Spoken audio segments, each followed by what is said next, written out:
আমরা যদি খুঁজি, অবাক কেন, অসংখ্য রকমের কাজ করে এই তরুণরা, কিন্তু কোথাও স্বীকৃতি নাই, সরকারি স্বীকৃতি নাই, অন্য ব্যবসায়ী মহলে স্বীকৃতি নাই, কিন্তু তারা অনেক জিনিস করে, ছোট ছোট ছোট ছোট জিনিস করে। এবং তরুণ বলতে আমি শুধু ছেলে তরুণদের কথা বলছি না, মেয়ে তরুণ, অসংখ্য কাজ। আপনাদের জানা আছে, আপনাদের প্রত্যেকে জানেন কে কি করে। ঘরে বসে শাড়ি বিক্রি করে,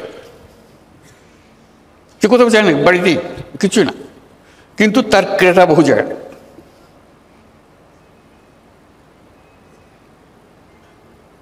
গৃহিণী, বয়স্ক মহিলা, 4-5 ছেলে মেয়ের মা ব্যবসা করছে। কি করে? রান্না করে খাওয়ায়।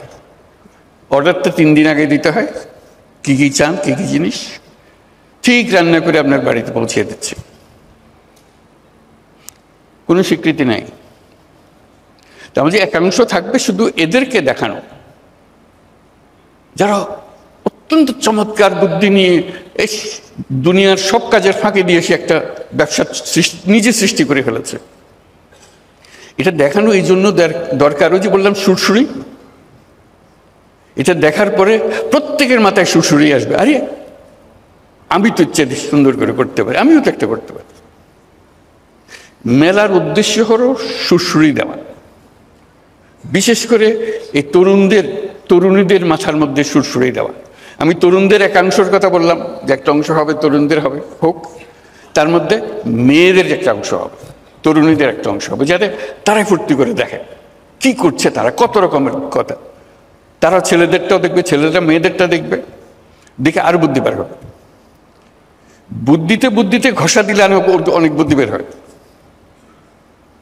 কাজে সেই সুযোগ সৃষ্টি করা। আপনি বলতে পারেন যে এত লক্ষ লক্ষ ছেলে মেয়ে সারা দেশে করছে, আমরা কয়জনকে জায়গা দেবো এর মেলাতে? এটাও কোনো সমস্যা না। এই মেলার প্রস্তুতি সারা বছর ধরে চলবে, জেলায় জেলায়, উপজেলায় উপজেলায় বাছাই করা কে ফাইনাল মেলাতে জায়গা পাবে, কার বুদ্ধি সবচেয়ে বেশি, এই উপজেলাতে কার বুদ্ধি বেশি। আমি উপজেলাতে বলছি বলতে ওরা কি করবে, অবাক কাণ্ড করে। কৃষির জগতে যে বিবর্তন হচ্ছে, মানুষের বুদ্ধি দেয়। সরকার সহযোগিতা করেছে, কিন্তু মানুষ বুদ্ধিটা নিয়ে নিয়েছে। বুদ্ধি দিতে পারি, আমি তো সচল, আমি মানুষ। কাজেই তরুণরা যেরকম কাজ করবে, বয়স্করাও কাজ করবে। তাদের জন্য একটা আলাদা এলাকা, বয়স্কদের জন্য, যেটা 60 ঊর্ধ্ব 70 ঊর্ধ্বরা কি কি কাজ করছে, কি কি জিনিস করে ফেলছে, তারা করছে। কাজে ওই যে বললাম, উপজেলায় উপজেলায় হবে, প্রতিযোগিতা হবে, এবং তাদের চিহ্নিত করা হবে, যারা আসছে তাদের তালিকা হবে, তাদের জীবনী ছাপা হবে, তারা কি করছে।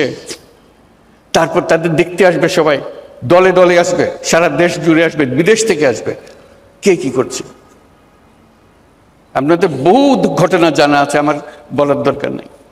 কাজে ওইটাই হবে মেলা, যেটা বাংলাদেশের মানুষকে সব, এই যে বাচ্চা স্কুলে যাচ্ছে সেও বলে যে ওটা দেখে এসে, মা আমি ওটা পারবো, আমি এর চেয়ে ভালো পারবো। সে ক্লাস 7-এর ছাত্রী, সে ক্লাস 7-এর ছাত্র, তার মাথায় বুদ্ধি এসছে, করুক না, অসুবিধা কি। বুদ্ধির জন্য তো বয়সের দরকার নেই, বুদ্ধি আলাদা এক জিনিস। সে 100 বর্ষ বয়সী মানুষের কাছ থেকে আসতে পারে, 5 বছরের বাচ্চা থেকেও আসতে পারে, আসুক না। এইগুলো দেওয়াটাই হলো এই মেলা।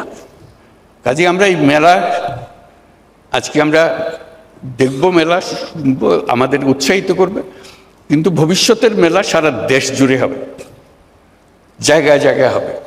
এবং এটা হলো চূড়ান্ত মেলা, সবাই আসবে, দেখতে আসবে, বুঝতে আসবে, শিখতে আসবে, বিনিয়োগ করতে আসবে।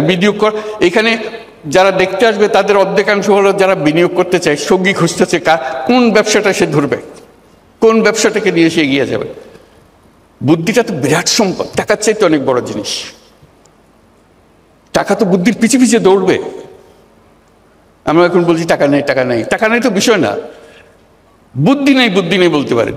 কেন বুদ্ধি থাকবে না আমাদের? বুদ্ধি থাকলেই টাকা। কাজে আমরা চাই আমাদের তরুণ তরুণী, বয়স্কা যত আছে, সবাই তার এই যে স্বতঃস্ফূর্ত উদ্যোক্তা হবার শক্তি, সেটাকে এগিয়ে এই অনুষ্ঠানের মাধ্যমে, মেলার মাধ্যমে আমরা এগিয়ে নিতে পারি। সেগুলো পরবর্তীতে স্কুলে কলেজে পাঠ্য হবে, কে কি করেছে, কি ওদেরকে উদ্বুদ্ধ করার জন্য তারা তাতেও সেটা করে। তাহলে এই মেলা সবার জীবনে একটা বড় রকমের প্রভাব রেখে যাবে আমাদের জন্য। তো সেই উদ্দেশ্যে আজকে এই মেলা আমরা সূত্রপাত করলাম। ভবিষ্যতে আমরা কিভাবে করব, আপনারা সবাই মিলে এর সঙ্গে আপনাদের বুদ্ধি যোগ করুন। আমি তো কয়েকটা কথা বললাম, আমার বুদ্ধিতে যা কুলিয়েছে। সবার বুদ্ধি একত্র করলে এটা মহাবুদ্ধিতে পরিণত হবে। আমাদের দেশ, আমাদের মানুষই তো দেশ, দেশ বলে তার কিছু নাই। মানুষ, আমাদের মানুষ তার নিজের দেশ নিজে সৃষ্টি করবে, উৎসাহ করে শক্ত হয়ে দাঁড়াবে দুনিয়ার সামনে। দেখো তোমাদের জন্য আমরা কত রকমের উদাহরণ সৃষ্টি করে দিলাম।